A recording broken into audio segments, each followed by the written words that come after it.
Okay, so yeah, this is just going to be a short continuation of the first segment of this video recording, June 12th, 2024, by me, once again, Shawn Dexter John. Yeah, Shawn Dexter John. So what I do want you guys to understand is that universal healthcare is not archaic at all. Universal healthcare is necessary. All right.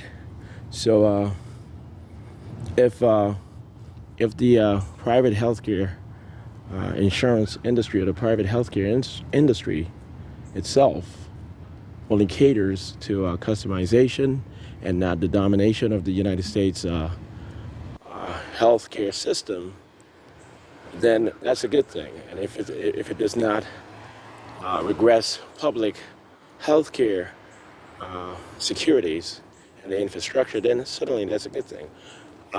General welfare, principles or the general welfare doctrine or clause itself provides for that innately, inherently. There's no way that we could scrutinize the general welfare clause and say that it's not operable as securing public and private health care industries, or sectors. There's just no way that we could argue that. But yeah, so this is going to be the second segment of this video recording. If I'm not able to consolidate this particular video recording into just one video recording because of the limited space that I do have on my smartphone right now, I'm going to have to publish it in two parts, part 1 and part 2. And so that's what I'm going to have to do today. I'm going to have to turn the television on so you guys can see that it's actually June 12th, 2024. And hold on, I'm going to have to show you guys that it's myself as usual. I'm going to make sure that the biometric requirement or prerequisite, which has been issued to me a while ago,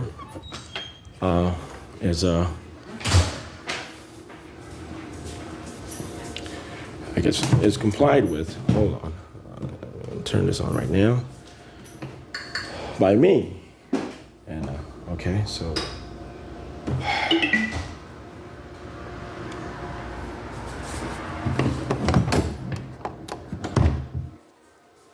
so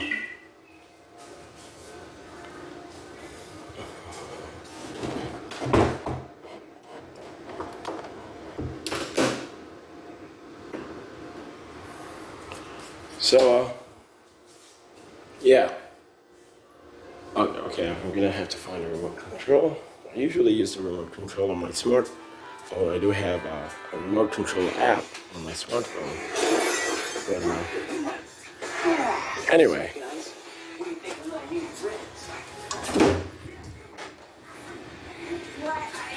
Sir, can I see your phone, please? Sir, Alice, can I see the screen on your phone? Can I see the screen on your phone? Can I see the date on your phone so I can just so everyone knows that it's June 12th, 2024. I'm not making anything up. I'm just gonna hold on. Does my bad dude offend you? Well, I'm a rad dude with a bad dude, and that's that. Robin, I'm gonna be real with you right now. I got mad respect for the new dude, bro. I didn't want to admit it, but yeah. Okay, guys. So I was going to show you guys the television. I was going to show you guys CBS News right now as usual, but I have my remote control app on my smartphone, so I would actually have to turn off this video recording. I would have to stop recording and then click on CBS News. But I just showed you that it actually is June 12th, 2024. I showed you the screen of my one of my tenants' smartphones. Actually, he only has one smartphone, but I just showed you that it's June 12th, 2024. You can see that the news story matches the date. It's not made up at all. And if I made it up, I must be who I say I am, right? No, I did not. Well, I am who I say I am, but I certainly did not make that up.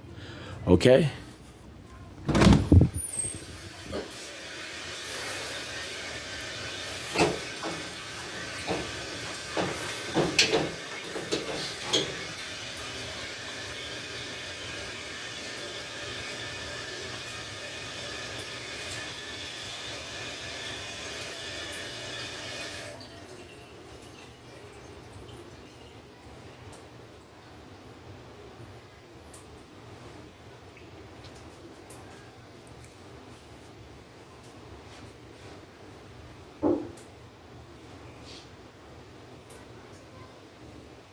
Okay, guys. Well, one of the tenants just took a shower, so it's a bit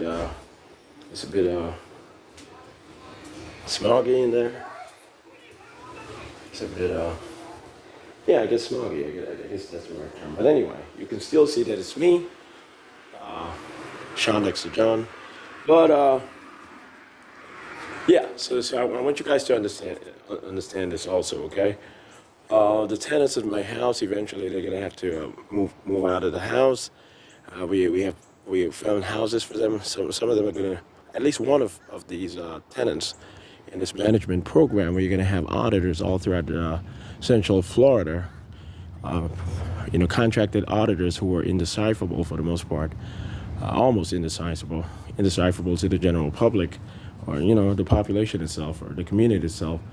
They'll be posted all over the place and so forth. They're not going to be too offensive at all. They're also auditors. They do know how to call the right people to be able to approach any given situation the way that it needs to be approached, competently, lawfully, and certainly ethically. But yeah, one is going to be posted in Kissimmee, and others will be moved out. So eventually, by the end of the summer or even beyond that, my folks in my family might be able to move in. Actually, my mother herself might be able to move into that house. And if she does not, if she says she's going to stay in, and she's going to move to South Florida instead, and that Clay is going to stay in Central Florida, then that's a good thing. That's just not a problem at all. My dad already has a house in Central Florida, here in Orlando, actually. I'm not too sure if he's going to still be at 8215 Blue Star Circle. That's where we used to be when I grew up, when I was here in Florida. So I've had a lot of work to do, and my father was looking for a new house, so I'm not too sure if he's still at 8215 or if he's elsewhere, but I'm certainly sure that he's here in Orlando. I'm going to have to stay in contact with him. He does not need to travel back and forth to Canada anymore. So anyway. All right, so yeah. And yes, I did live at 8215 Blue Star Circle in Orlando, Florida, with Clay, Crispin, John, and back then my legal guardian, my maternal legal guardian, was Testman John, and so forth. Well, this Essential Intelligence Agency is very weird, and we are still based, fundamentally when it comes to family units, often based on biology, at least starting off. Sometimes genetics starting off, like just a normal family. Sometimes we do have new marriages and stuff of that nature. Okay, and anyway, I do have a child, a son. I honestly do have a son with Testman John, my former stepmother per se. And when I was tested, and it showed that I have the highest IQ on the planet, and it's not just in the mind that I am who I am. And she did sign up, even though it was quite awkward. She did sign up to have a son with me, or a daughter. We happen to have a son together. So my father is still a bit confused about that, naturally. But that's how things are in that sort of situation, so that she can remain within the management system of the Central Intelligence Agency and so forth, and this and this and that. But I did also live at 106 Clifton Ridge Court. 106 Clifton Ridge Court in Lewisburg, North Carolina, with Albert Mann and Joyce Mann. They are the parents of Testman John. I grew up with them being my step-grandparents for the most part. And so yeah, so it was a very weird sort of situation. That's how confusing stuff got to be at times growing up with the Central Intelligence Agency and having lived in so many countries in the Caribbean and so many cities in the United States, and then having to audit Canada for 6 months and so forth before I did my globe trekking as the Central Intelligence Agency and INTERPOL partnership boss. I got to travel all over the world under aliases and covers that kept me safe as possible. But I was trained to be able to do what I did over the past 21 years, and in rescuing so many formidably intelligent and capable women, often exceptional mothers and stuff, and bringing them here to the United States so we can raise genius, or at least genius-like kids of ours into lead lead positions within the Central Intelligence Agency, essentially lead agent positions. And so yeah, so that's very weird. But to some of the folks, and I do understand that, and I had to go through a lot of training to be able to comprehend it the way I do comprehend it. Okay, so what else do I need to say on this particular matter? I did live in New York, in Buffalo officially. I did live in Buffalo officially, Western New York, Buffalo, Eden, and Hamburg for about 3 years. And I did visit New York City, from time to time, ever since I've been here in the United States and so forth. I've been here ever since childhood.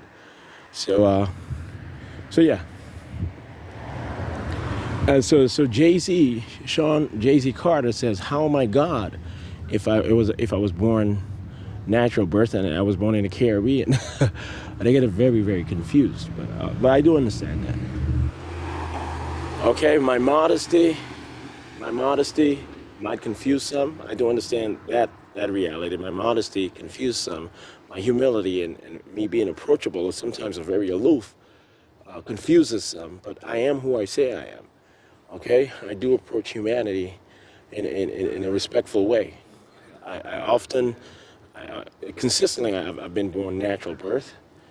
Then every lifetime I'm born natural birth, and then at the halftime per se of the life tenure, I walk into heaven, I get a new body, and then at the end of the game, at the end of the second half or overtime, whatever it is, in my 90s, early hundreds, I walk back into heaven, and that has been that way for 10,000 years, and that's the reality. I'm usually born natural birth, like a regular human being to have the regular experience. I'm never going to have to go through that ever again. I walk back and forth from heaven consistently moving forward. Over the next 500 years, I will never have to be born via natural birth again. I will always re-enter when starting the new life tenure. Not starting over, when beginning the new life tenure, I will always walk into Earth as 28, 29 years old, So I'm never going to have to go through childhood ever again. That's it, so that I can focus on what I need to focus to get Earth and the constellation into heaven in 500 years. I have to be completely motivated and completely of a continuum of human awareness that's going to allow me to do so and allow me to rear Menelik into creating a new universe with Earth and its constellation, a governing sector over it. And that's going to happen in 500 years, and he's going to be with me here on this planet, not consistently, all the time.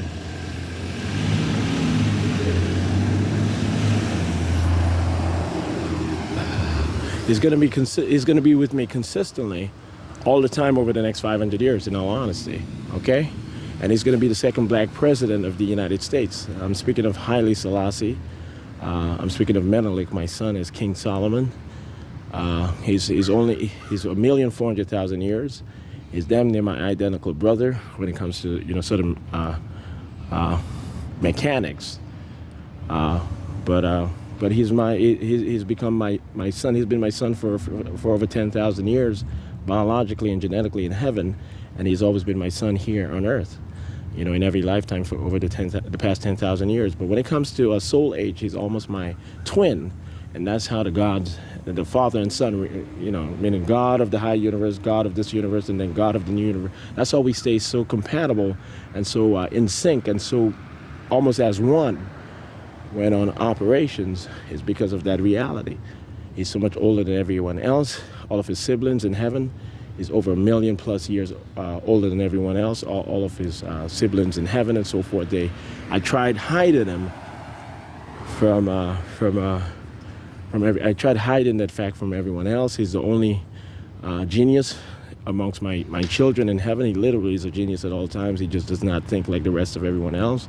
He's always focused on science and everything else, but while everyone is focused on training for operations and per se that has to do with a lot of physical activity or exposure, stuff like that, he's always focused on scientific stuff, inquiries, analysis, inventiveness. He's very inventive and so forth. Okay, so I've had to not hide him from his siblings, but I've had to cover up that he's my only anointed son. He's going to be the only anointed son of God. Currently, he will be known secretly within the Rastafarian community as the only anointed son of Jesus Christ, and that's what he has been known secretly in the Rastafarian community. He's Jah Rastafari, the son of God, the son of Yahweh, the son of Jehovah, the only begotten son of Jesus Christ. That's the secret. He's my only begotten son, meaning he's my only anointed and holy son. All of my other children are holy enough, especially the males. They are holy enough, but they are certainly not. Their souls, the age of their souls, the ages of their souls do not allow them to be anointed or holy or perfective or genius or ethically perfect at all. And I had to accept that, because my father had to accept that about me and my siblings when I was growing up and stuff in what used to be the second dimension. So I'll be able to focus on him. I've written the narrative for Earth over the next 500 years, and what's in between I'll be able to work on perfecting and making sure that everyone gets to what they need to get to the next narrative point. But I'll be able to focus on training him as the central point of my children's operativeness in helping the United States government and the United Nations world government, the future United Nations world government, get Earth and its constellation, the 12 tribes of this constellation, plus the additional star system, Europa, the 13th star system into heaven. So yeah, I did cover it up as Thomas Jefferson. In all honesty, I was Alexander Hamilton, and when I got my new avatar at halftime, I became Thomas Jefferson, aka Alexander Hamilton. I used to have to wear a wig and makeup when I played my role as Alexander Hamilton, and then I would take off the makeup and the wig, and I was Thomas Jefferson to everyone. That's the reality, okay? And I said the 13 stripes, 13 stars, 13 colonies. I created that. I that was well thought out to represent the 12 tribes of Judah, the 12 star systems of this constellation, and to allow Europa to get in as the 13th star system, which used to be essentially just more so an offshoot or a colony of this constellation, and now it has become independent and sovereign. We're not going to have to say too much about the 12 tribes of Judah, representing that reality, because I don't want to offend that particular star system, Europa itself. Okay, so we did allow a fleet from the planet Europa while we were back in Egypt. While we were back in Egypt, in ancient Egypt, I did allow them to come over to Earth. I did allow them to come over to Earth from Europa. I gave them a small fleet. I gave them a spacecraft. We provided a spacecraft to them, technology to them, and we allowed them to travel. We provided a wormhole and everything. Whatever they needed, we provided it to them. They showed up here, and they got a bit aggressive, and I sent them to the moon. I had them stay on the moon. I gave them enough regeneration modules and machines to be able to maintain their lives over the next, what was then over the next 9,000, well, actually it was more about 7,000 years or so. And so they've been able to regenerate their core body up there and allow them to dream onto the planet from the moon in bodies, avatars that I've created for them that they have no idea of, and now they are finding out. It's just a small fleet, but we've developed the constellation so much for the most part, but things are going to revolve. You know, the black people on this planet are no longer going to be isolated, poor, illiterate, and even incomprehensible to the white communities on those planets. So everything is going to revolve. Blacks are going to lead politically and so forth, and they're going to become a bit more politically astute to other planets and stuff. Politically astute, a bit more infrastructural, and this and this and that. So that's real. All of that is real. They look like normal people. They look like normal human beings as perceived by you guys. But sometimes you guys might be able to see if you guys are aware that they're from another planet, that they walked into a portal or just naturally walked into an invisible portal that I set up here, there. if you were to know that as a fact and you were to look into it, you might be able to see that there's a slight difference here or there, in standard or common traits. But essentially, they're regular human beings, regular Homo sapiens for the most part. On some of the planets, the people are quite short comparatively, like literally very short. But they look completely human, just of a different proportion and so forth. Okay, that we're going to evolve all of that, health and food and all of these different technologies that I'm providing to Earth, and I'm allowing Earth to provide to the rest of the constellation via systems and modules that we have I've created and presented to Earth. We'll evolve them out of that, out of any detrimental level of what we call traditionalism. Okay.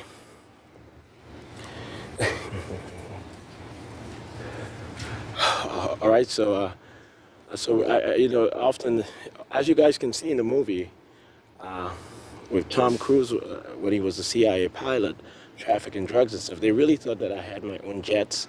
They said, well, Jesus Christ is here and he's in an African-American avatar and he was born in the Caribbean, and we were being told that he has private jets. We just have to assume that he was trafficking drugs. That's what the white folks were saying, and this and this. But what you can see with Tom Cruise in that particular movie, in one of the scenes, you can see him with a white shirt and he appears to be glowing, and you see the white police officers behind him with weird uniforms. That's folks from another planet, police officers from another planet. They came to this planet and they annoyed Tom Cruise, saying, you better come to our planet and say that you're the real Jesus Christ, and we're going to create so many ceremonies and stuff, and paint your depictions all over our churches and stuff, so that no one will have to say that Jesus Christ was ever African American in any particular life, and so forth. And you're brunette, so we'll just say that's what they meant by brown skin or brown or whatever that meant, and so forth. So they tried covering it up, and some of the police officers, I met them before, okay, and they're from another planet. They look very modern. Some of them are very tall, and they don't look. They look very mean at times. They're very mean on a planet that does not have a lot of law enforcement or security technologies and so forth. So they appear to be very mean. But when I get serious, when I say, okay, that's enough of you guys imposing your authority and saying that you guys are going to reject Jesus Christ being known as African American over the next 500 years here on Earth, which is clearly the elite planet, when I say that's enough, that's enough. Okay? When I say that's enough, that's enough.